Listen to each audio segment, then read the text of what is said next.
ہزاروں سال نرگس اپنی بے نوری پہ روتی ہے، ہزاروں سال نرگس اپنی بے نوری پہ روتی ہے، بڑی مشکل سے ہوتا ہے چمن میں دیدور پیدا، بڑی مشکل سے ہوتا ہے چمن میں دیدور پیدا، اور مٹا دو اپنی ہستی کو اگر کچھ مرتبہ چاہو، مٹا دو اپنی ہستی کو اگر کچھ مرتبہ چاہو، کہ دانا خاک میں مل کر گلے گلزار ہوتا ہے، کہ دانا خاک میں مل کر گلے گلزار ہوتا ہے۔ میں نے آپ لوگوں کے سامنے اس آیت کریمہ کی تلاوت کا شرف حاصل کیا۔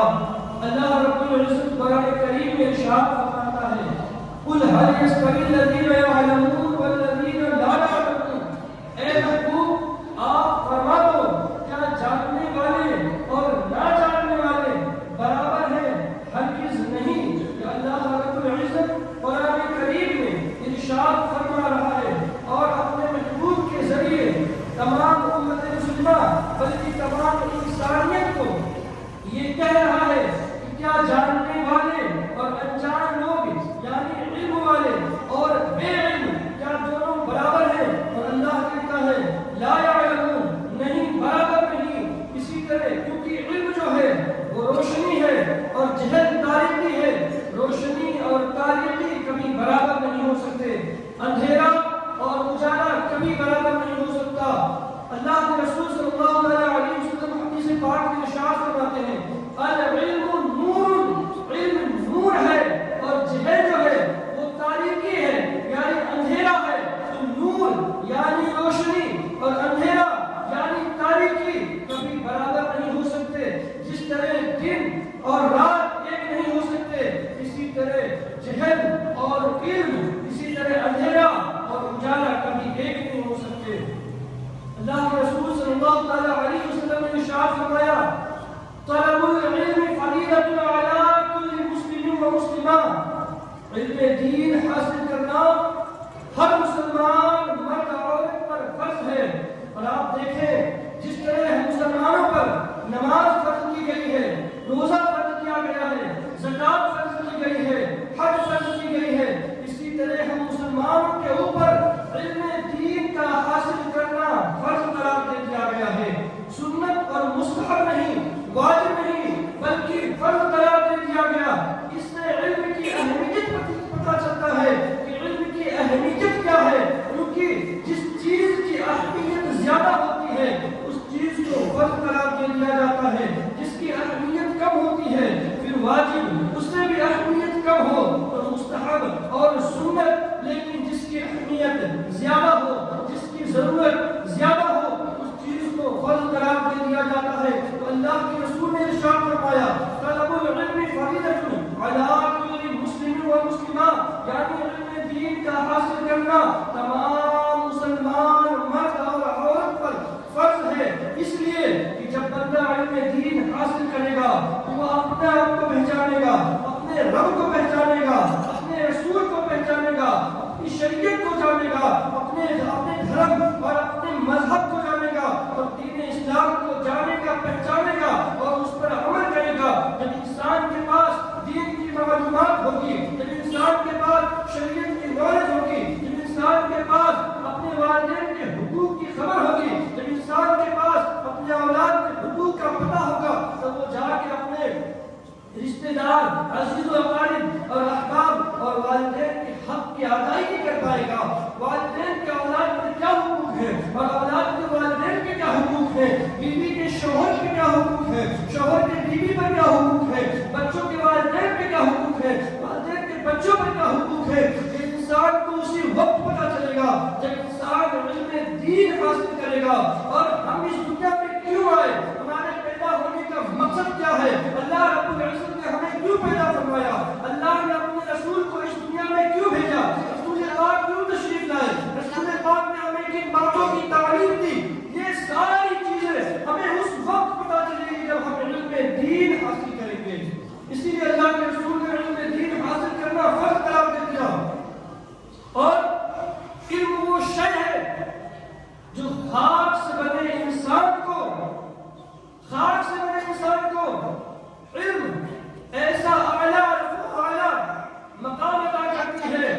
آپ دیکھیں اس دنیا میں سارے انسان ہیں، سبھی مٹی سے ہی بنائے گئے ہیں، سبھی ہی خاکی ہیں، پھر علم والوں کا مرتبہ اتنا اونچا کیوں ہے؟ علم والوں کی اتنی عزت، اتنی تعظیم، اتنی تقدیم کیوں؟ وجہ اس کی ہے علم۔ جب بندہ علم حاصل کرتا ہے تو اللہ اس کے مرتبے کو، اس کے رتبے کو بڑھا دیتا ہے۔ اللہ کے رسول صلی اللہ علیہ وسلم ارشاد فرماتے ہیں کہ عالم کی فضیلت ایسے ہی ہے جیسے میری فضیلت تمہارے ادنا پر ہے۔ ادنا کہتے ہیں چھوٹے کو۔ اللہ کے رسول فرماتے ہیں کہ عالم کی فضیلت تمہارے اوپر ایسے ہی ہے جیسے میری فضیلت تمہارے ادنا پر ہے۔ اب آپ بتائیں علم کا کتنا بڑا مقام ہے۔ ایک صحابی رسول پاک کی بارگاہ میں عرض کیا، یا رسول اللہ، کوئی ایسا کام بتائے، کوئی ایسی چیز بتائے، کوئی ایسا عمل بتائے جو اس دنیا میں، اس روئے زمین میں، اس کائنات میں سب سے زیادہ بہتر اور خیر والا ہو، میں وہی کرنا چاہتا ہوں۔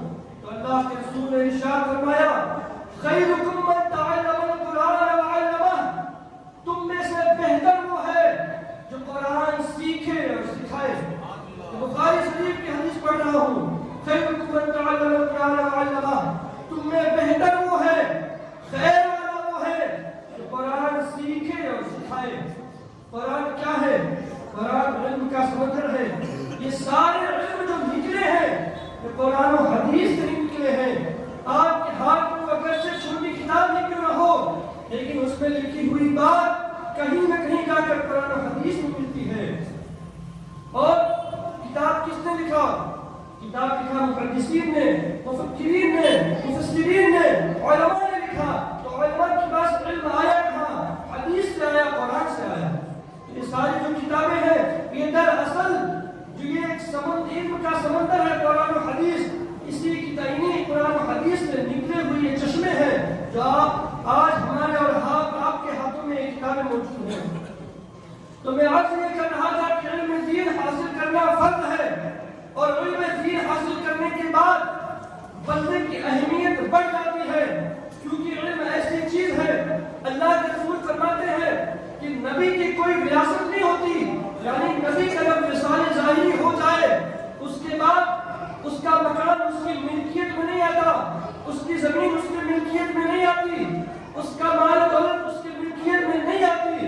اگر نبی کی ملکیت میں کوئی چیز آتی ہے تو وہ علم ہے، وہ علم ہے جو نبی کی ملکیت میں آتی ہے۔ اسی لیے جو علم حاصل کرتا ہے اسے وارث انبیاء کہا جاتا ہے۔ انبیاء کا وارث وہی ہے جو علم دین حاصل کرے۔ ایک مرتبہ حضرت ابو ہریرہ مدینے کے بازار میں جا کر اعلان کرتے ہیں، اے لوگوں مسجد نبوی میں چلو، رسول پاک کی ملکیت بڑھ رہی ہے۔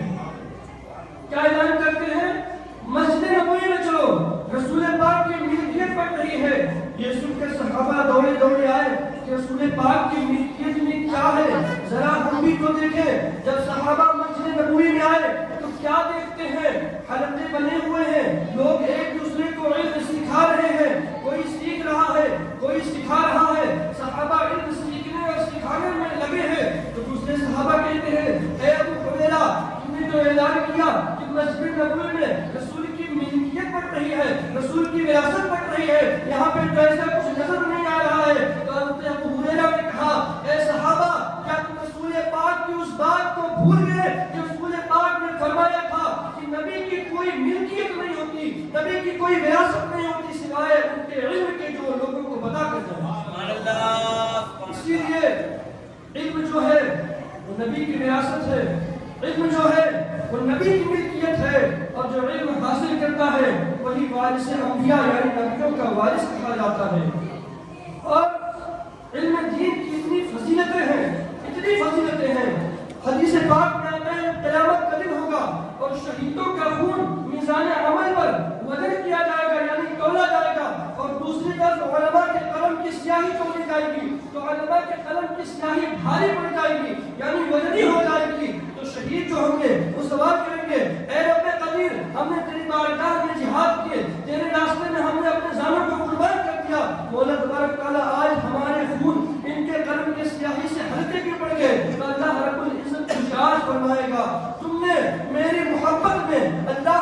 محبت میں دین اسلام کے خاطر تم نے جہاد کیا اور اپنے جانوں کی قربانی پیش کی تو اللہ رب العزت نے تمہیں شہادت کا مقام عطا کیا. لیکن یہ علماء یہ ہے جو شب و روز دن میں کئی بار انسانوں کو سیدھا راستہ دکھایا کرتے تھے اور اللہ کے بتائے ہوئے احکام پر چلایا کرتے تھے. اور جو تم نے یہ جہاد کیا، جو تم نے اللہ کے راستے میں اپنی جانوں کی قربانی دی، یہ انہیں علماء کے علم کے طفیل جب انہیں نے تم کو بتایا کہ جہاد کی یہ فضیلت ہے، شہادت کی یہ فضیلت ہے، شہید کا یہ مقام ہے، جب تم نے اللہ کے راہ میں اپنی جانوں کی قربانی پیش کی ہے تو تمہاری شہادت، تمہارا جہاد یہ علماء کے علم کے طفیل ہے. اس لیے آج ان کے قلم کی سیاہی تمہارے خون سے زیادہ وزنی ہے.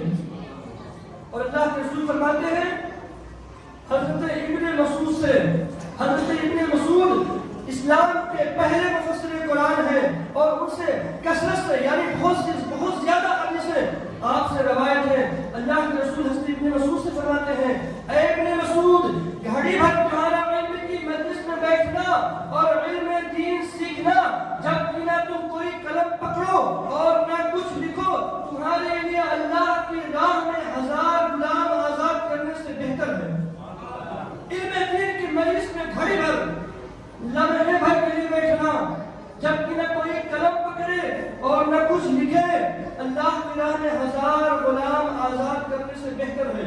اور اسی حدیث پاک کی دوسرے لائن میں اللہ کے رسول ارشاد فرماتے ہیں اے ابن مسعود، عالم کے چہرے پر نظر ڈالنا تمہارے لیے اللہ کی راہ میں 1000 گھوڑے صدقہ کرنے سے افضل ہے. اور اسی حدیث پاک کی تیسری لائن میں اللہ کے رسول ارشاد فرماتے ہیں کہ اے ابن مسعود، عالم دین کو سلام کرنا تمہارے لیے 1000 برس کی عبادت سے افضل ہے. اللہ کے رسول اس دنیا میں تشریف لائے، اس خاکدانِ گیتی کو تشریف لائے تو جہاں آپ نے ظالموں کا خاتمہ کیا، ظلم کا خاتمہ کیا اور لوگوں کو انصاف دلایا، ان سبھی کاموں میں ایک عظیم کام یہ تھا کہ آپ نے اس دنیا کو، آپ نے اس جہان کو، اس کائنات کو جہل کی تاریکی سے پاک کیا اور علم کے نور سے منور کیا. اللہ کے رسول صلی اللہ علیہ وسلم نے اسی لیے علم دین حاصل کرنا فرض قرار دیا. بغیر علم کے انسان نہ اپنے آپ کو پہچان پائے گا، نہ خدا و رسول کو پہچان پائے گا، نہ شریعت اور دین کو پہچان پائے گا، نہ والدین، اولاد، پڑوسی، رشتہ دار، عزیز و اقارب کے حقوق کو نہیں جانے گا. تو جب جانے گا نہیں تو ادائیگی کس طرح کرے گا؟ لیکن آخر میں ایک بات میں بھی عرض کر دوں کہ علم دین حاصل کرنا فرض ہے، علم ضروری ہے. کیونکہ جب قرآن نازل ہونا شروع ہوا غار حرا میں سب سے پہلا جو لفظ نازل ہوتا ہے وہ اقرا کا نازل ہوتا ہے، یعنی کہ پڑھیے. تو پڑھیے سے مراد صرف علم دین ہی نہیں بلکہ علم دنیا بھی ہے. کہ انسان جس طرح علم دین کے بغیر دین پر عمل نہیں کر سکتا، شریعت پر عمل نہیں کر سکتا، اسی طرح علم دنیا کے بغیر وہ کاروبار نہیں کر سکتا، وہ سفر نہیں کر سکتا، وہ معاشرے میں کیسے رہے گا جب اس کے پاس دنیا کی مالک نہیں ہوگی. اور ذرا سے یہ بھی عرض کر دوں کہ جب میدان بدر میں جب اللہ نے مسلمانوں کو غلبہ عطا کیا اور کافر گرفتار ہوئے تو اللہ رسول پاک صلی اللہ تعالیٰ علیہ وسلم نے کہا کہ جو کافر گرفتار ہوئے ہیں یہ فدیہ دے کر اپنے جان چھڑا لیں. لیکن ان کافروں میں سے کچھ نے کہا ہمارے پاس کچھ نہیں ہے، ہم آپ کو کیا فدیہ دیں، کیا فدیہ دے کر رہائی حاصل کریں. تو اللہ کے رسول نے فرمایا کہ تم میں سے جو 10 مسلمانوں کو علم سکھائے وہ آزاد. اب بتائیں ان کافروں کے پاس کون سا علم دین تھا، کون سا قرآن و حدیث کا علم تھا؟ نہیں، ان کافروں کے پاس کوئی دین کا علم نہیں تھا. لڑائی ہی اسی بات کی تھی، وہ دین کو نہیں مانتے تھے. لیکن ان کافروں کے پاس جو علم تھا وہ علم دنیا تھا، علم تجارت تھا، علم کاشتکار تھا، یعنی کھیتی باڑی کا علم تھا، بزنس کا علم تھا، دنیا کا علم تھا. تو اللہ کے رسول نے فرمایا کہ تم میں سے جو 10 مسلمانوں کو علم سکھائے وہ آزاد. پتہ یہ چلا کہ جس طرح دین کا علم ضروری ہے اس طرح دنیا کا علم ضروری ہے. کیونکہ نہ دین کے علم کے بغیر انسان دنیا میں کامیاب ہو سکتا ہے، نہ آخرت میں کامیاب ہو سکتا ہے. اسی طرح بغیر دنیا کا علم حاصل کیے انسان دنیا میں ترقی نہیں پا سکتا، کامیابی حاصل نہیں کر سکتا، اپنی زندگی نہیں گزار سکتا، بزنس نہیں کر سکتا. اسی طرح علم دنیا کے ساتھ ساتھ علم دین ضروری ہے اور علم دین کے ساتھ ساتھ علم دنیا ضروری ہے. اللہ کے رسول کے فرمان کے مطابق آپ علم دین حاصل کریں. وآخر دعوانا الحمدللہ رب العالمین. ایک اعلان سماعت کرنا ہے. زکریا فاؤنڈیشن اور آل انڈیا میمن جماعت پر فیڈریشن نے موتیا آپریشن کے لیے 29 جنوری 2024 کو صبح 9 بجے سے زکریا اسپتال کالا نالا میں آنکھوں کے چیک اپ کا اہتمام کیا ہے. جن لوگوں کو موتیا کے لیے آپریشن کی ضرورت ہے اس کے لیے انہیں راجکوٹ لے جایا جائے گا. تاریخ یاد رکھیں 29 تاریخ صبح 9 بجے سے کالا نالا زکریا اسپتال میں ہے. تو جن حضرات کو آنکھوں کی چیک کی ضرورت ہے وہ جائیں اور فری میں چیک اپ کرائیں. کھڑے ہو گئے سب کو